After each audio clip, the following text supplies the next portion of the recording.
दोस्तों, आज हम लेकर आए हैं आपके लिए बहुत खास वीडियो। इस वीडियो में हम आपको आर्यों के बारे में बताएंगे। आखिर कौन थे आर्य और कहां से आए थे? क्या आर्य भारतीय थे? आर्यन इन्वेजन थियरी क्या है? क्यों हमेशा विवादित रहती है ये थ्योरी? या फिर क्यों हमेशा राजनीतिक का विषय बनता है आर्यन इन्वेजन थियरी? इन सभी प्रश्नों के जवाब जानने के लिए वीडियो को अंत तक जरूर देखें। तो चलिए इस आर्यन इन्वेजन थियरी के बारे में विस्तार से बात करते हैं। इससे पहले अगर आप हमारे channel the knowledge of history पर पहली बार आए हैं तो चैनल को सब्सक्राइब जरूर कर लें। तो welcome back to the knowledge of history channel and this channel and all scripts are own by Hitesh Giri Gosai. जब भारत पर अंग्रेजों का कब्जा हो गया तो धीरे धीरे उन्होंने यहाँ की सभी चीजों को अपने हिसाब से बदलना शुरू कर दिया। उन्होंने एजुकेशन सिस्टम को मॉडर्न करने के नाम पर भारतीय एजुकेशन सिस्टम को भी अपने हिसाब से गढ़ना शुरू किया। इतिहास भी इससे अछूता न रह सका। अंग्रेजों ने इतिहास को भी अपने हिसाब से गढ़ना शुरू कर दिया। 18वीं शताब्दी के अंत तक भारत में इतिहास को लेकर जो नजरिया था उसे मैक्स म्यूलर नाम के एक जर्मन इतिहासकार ने पूरी तरीके से बदल दिया। इंडिया टुडे की एक रिपोर्ट की माने तो मैक्स म्यूलर ने अपनी पत्नी को लिखे खत में कहा था कि उसे वेदों को इस तरह से ट्रांसलेट करने का काम दिया गया है जिससे हिंदुओं का उनमें विश्वास खत्म हो जाए। 18वीं शताब्दी के शुरुआत तक ये माना जा रहा था कि आर्यन भारत के मूल निवासी हैं तथा उन्होंने ही भारत में खेती, पशुपालन, भाषा इत्यादि को बढ़ावा दिया।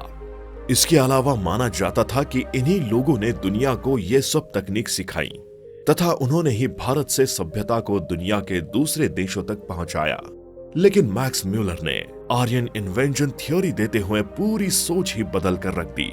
मैक्स म्यूलर ने अपनी थ्योरी में बताया कि आर्यन भारत के मूल निवासी हैं ही नहीं। उन्होंने अपने रिसर्च के आधार पर दावा किया कि आर्यन दरअसल यूरोप से उत्तर भारत की तरफ आए।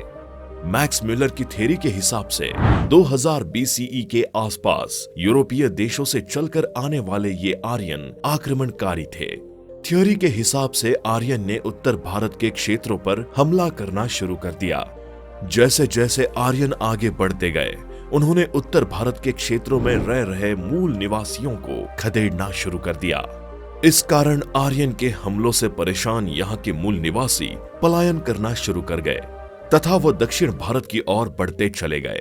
मूल निवासियों के पलायन की वजह से आर्यन उत्तर भारत में फैल गए तथा यहाँ के मूल निवासी दक्षिण भारत की ओर पलायन कर गए जिन्हें द्रविड़ नाम दिया गया।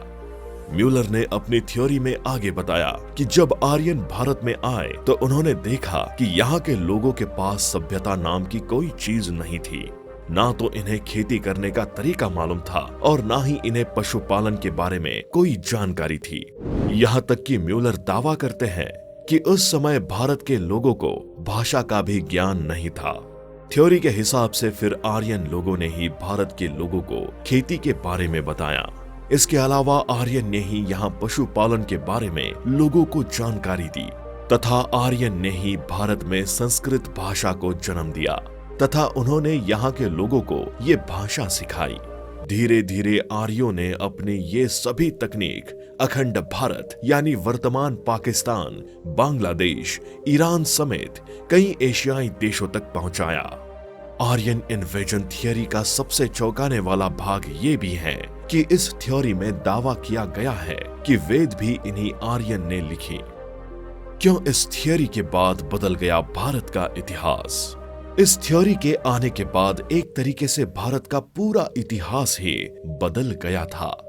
भारत में जिन्हें मसीहा समझा जा रहा था इस थ्योरी ने उन्हें विलन ही बना दिया तथा इस थ्योरी के हिसाब से भारत के मूल भारतीयों को बिल्कुल निरक्षर तथा मूर्ख की तरह पेश किया गया। क्योंकि शुरुआती समय में बहुत ज्यादा तकनीक भारत के पास नहीं थी, ऐसे में इस थ्योरी को भी सच मान लिया गया।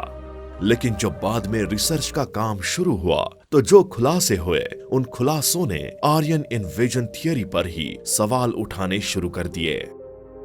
आर्य भारत के मूल निवासी, इस थ्योरी पर सबसे पहले 1857 से 58 में सवाल उठना शुरू हुआ। दरअसल ये वो समय था जब भारत में रेलवे का जाल बिछाने का काम शुरू हुआ था। रेलवे के काम के लिए बहुत अधिक मात्रा में ईंट पत्थर की जरूरत थी। ऐसे में जब वर्तमान पाकिस्तान के हिस्सों से खुदाई करके ईंट पत्थर लाना शुरू किया गया तो वो कई जगह खुदाई होने से जमीन के नीचे हजारों साल पुराने शहरों का पता चला। एक के बाद एक कई शहर निकलते चले गए। मोहनजोदड़ो सभ्यता भी इसी दौरान प्रकाश में आई। इसी तरह 1922 आते आते इंडस वैली सिविलाइजेशन के बारे में भी लोगों को पता चला। अध्ययन से सामने आया कि Indus valley civilisation invasion theory के मुकाबले कई गुना पुराना है। इस तरह विस्तार से जांच पड़ताल के बाद साबित हो गया कि आर्यन इन्वेजन से पहले भी भारत में अपनी सिविलाइजेशन मौजूद थी। अध्ययन से ये भी साबित हो गया कि इंडस वैली के जमाने में भी खेती की तकनीकें मौजूद थी। उस समय भी पशुपालन किया जाता था। इसके अलावा उस समय भी भाषा का ज्ञान लोगों में खूब था। वेद के बारे में कहा जाता है कि ये तो हजारों हजार साल पुरानी किताब है तथा ये स्वयं भगवान की वाणी है। इसे किसी इंसान ने लिखा ही नहीं है। इस तरह आर्यन इन्वेजन थियरी ही पूरी तरीके से कटघरे में खड़ी हो गई। महाकूल कूली नार्य सभ्य सज्जन साधवहा, अमरकोश 7:3। अर्थात आर्य शब्द का प्रयोग महाकूल, कुलीन, सभ्य, सज्जन, साधु आदि के लिए पाया जाता है। पौराणिक और संस्कृत ग्रंथों में आर्य का अर्थ श्रेष्ठ होता है।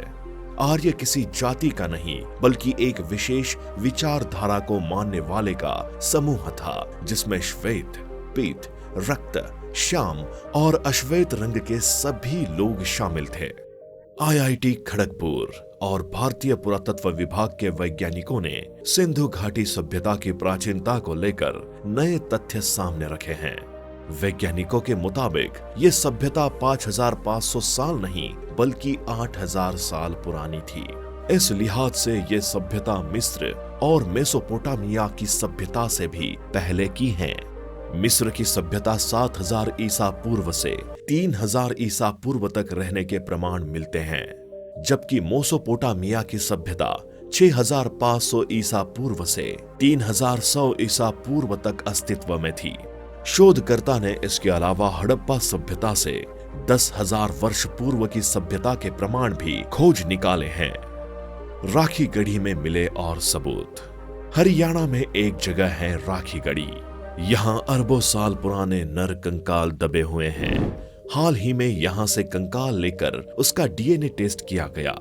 जब डीएनए टेस्ट किया गया तो इसके डीएनए किसी भी यूरोपीय देशों से नहीं मिले बल्कि रह रहे लोगों से ही मिले।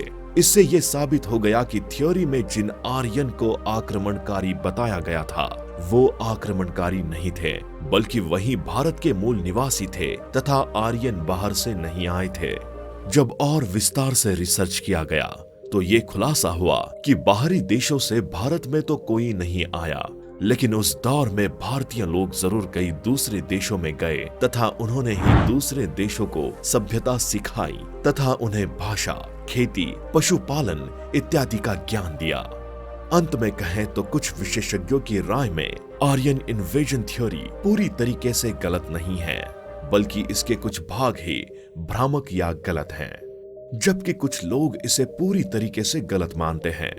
हाल में उत्तर प्रदेश के बागपत जिले के सिन्नौली गांव से मिले मानव कंकाल, रथ, आधुनिक तलवार, ढाल जैसी चीजें मिली हैं जो कि 4000 साल पुरानी बताई जा रही हैं। इन चीजों में सबसे महत्वपूर्ण खोज रथ को बताया जा रहा है।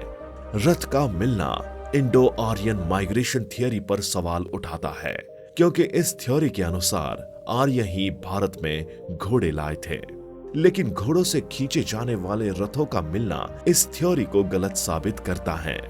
तो दोस्तों, उम्मीद करता हूं कि आर्यों से जुड़े आपके सारे सवालों के जवाब आपको मिल गए होंगे। अगर आपको हमारी वीडियो पसंद आई हो तो इसे लाइक करें, शेयर करें और साथ ही नीचे कमेंट सेक्शन में बताएं कि अगली वीडियो किस टॉपिक पर बनाई जाए। हमारे channel the knowledge of history को सब्सक्राइब कर ले। Meet you in another video. Till that, good bye.